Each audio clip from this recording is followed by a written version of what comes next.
Jason, what are your thoughts on Oreos? I think double stuff.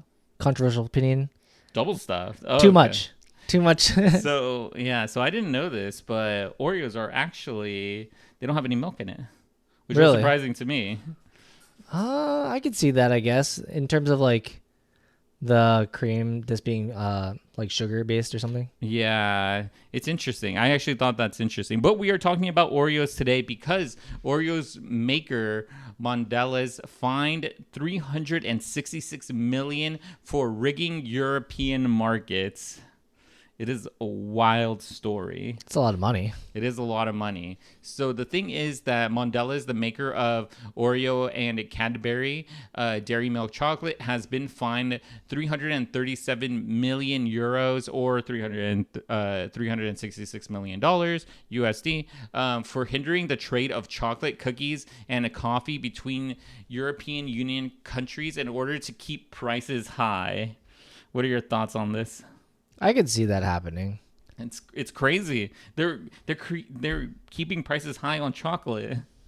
I mean, like cookies and stuff. I mean, yeah, all that stuff. Yeah. So the thing is that they use Margaret Vestager, the EU's competition chief, said in a statement Thursday that Mondelez had illegally limited cross-border sales within the EU to maintain higher prices for its products. Oh, so they this in like instated like fake demand or like fake scarcity, I guess. Yeah, and we'll get to that in a second. But before that, if you like interesting content like this, consider subscribing. We put out interesting videos daily. We have a library of over 400 videos. And the thing is, subscribing is free. It doesn't cost anything. And it does really help out the channel. So consider subscribing. So the thing is that this case is about the price of groceries. It's a key concern to the European citizens, and even more obviously in times of very high inflation where many are in a cost of living crisis. The European Commission, which started looking into the case in 2019, found that Mondelez International had deliberately restricted cross-border trade and abused its dominant position in some national markets for the sale of chocolate bars. It launched a formal investigation in 2021. What do you think about that? I mean, I always hear about how like Europeans think that their chocolate's the best, and it's like, well, I mean, Well, then you is can't everybody have any. you can't. Well, I mean, no, this is like Oreos and stuff, so I don't know if it's like a bunch of other local chocolate bars that they own, like subsidies of Mondelez. Yeah. Maybe like smaller companies that they own are also being limited, so then like they control a lot of them. So let me tell you this. Among other things, the company had ceased supplying chocolate bars, like I mentioned, in the Netherlands to prevent them from being imported into Belgium, where Mondelez was selling the same product at higher prices. What do you think about that? I think that's crazy. The commission concluded that Mondelez's illegal practice prevented retailers from being able to freely source product in the EU member states with lower prices. They're artificially keeping prices high. Yeah, Yeah, that shouldn't be. They shouldn't be able to do that. but they can, or they did. Oh, yeah, they did. Yeah, this is since 2019. Yeah, it's crazy. It's only things have only gotten worse since then. I do think that this is probably happening like right now with other things, because like I feel like the prices of things have not come down at all. No, they have not. They've only gone up for most product, especially like importing too. Everything has gone up in cost because of inflation.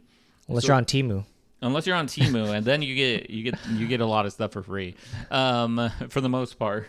So the thing is, a spokesperson for Mondelez International said that the penalty related to isolated incidents, most of which ceased or were remedied well in advance of the commission's investigation. This historic matter is not representative of who we are and our strong culture of compliance for which we strive. This is Mandela's. This is why we will continue to place emphasis on our overall compliance culture and strengthen our annual mandatory compliance program to reflect its learnings. That's what a spokesperson has said. I mean, it's business. At the end of the day, it's business. Yeah. It's just like Monopoly, you know, they controlled all the pieces so they can say how much things cost. Yeah, it was mentioned that they're a strong, very strong dominant player, and when you have so much backing behind you for what you could do, then of course they're going to skirt the rules. Yeah, I mean, you know, they're like, you know, we don't have enough for, I don't know. A lot of times it's like probably pretty difficult to prove that they're doing this.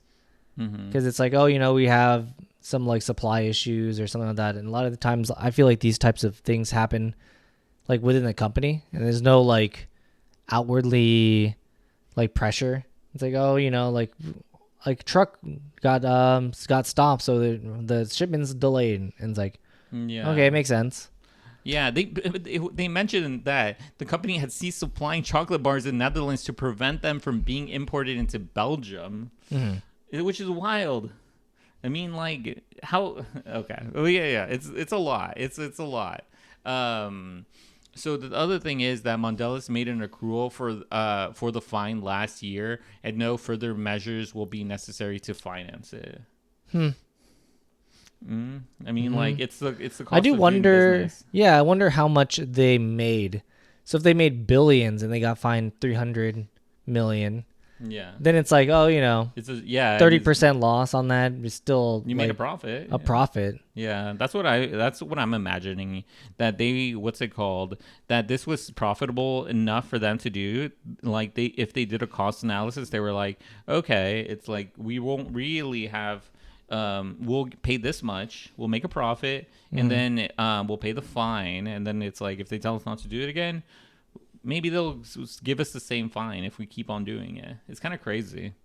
So the other thing is, according to the EU, the company's illegal practice dates as far back as 2006. They definitely made way more money than that. They did, yes. And includes refusing to supply a wholesaler in Germany in order to prevent the resale of chocolate bars in Austria, Belgium, Bulgaria, and Romania, where prices were higher. In another case, Mondelez required a customer to charge higher prices for exports compared with domestic sales. It's Oreos. You gotta have them. Milk's favorite cookie. Milk's favorite. Is that their slogan? I think for Oreo. For Oreo? Okay, I could see that. I think that, business practice like this, it typically ends up catching up to them because, like, eventually... It's like too obvious. Yeah, it's like too obvious. But at the same time, it's like, since they were doing this all the way back to 2006, it's like now there's a formal investigation. I mean, a strong culture of compliance with your own internal rules of non-compliance. Yeah, I don't know. I honestly don't know because I actually do wonder how big Oreos are in the EU. Probably very large. Or in Europe, yeah, probably fairly large. I know Cadbury. Cadbury's pretty big. So, yeah, I would want to know from our audience what they think about this. Do you think that other businesses, obviously, are doing something like this, keeping prices high?